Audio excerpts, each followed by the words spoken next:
In this short video, I would like to show you how you can extract data from a table from a screenshot.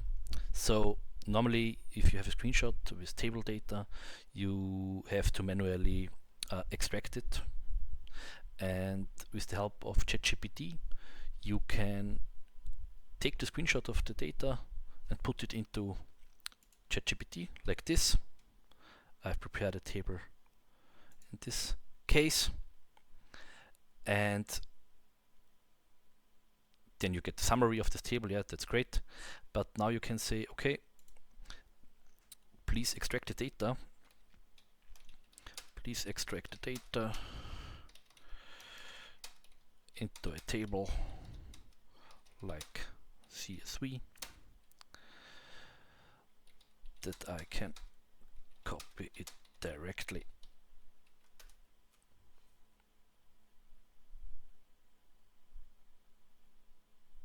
Now you've got the data, you can copy this code and you have all the information you need, and you don't have to manually copy the data yourself.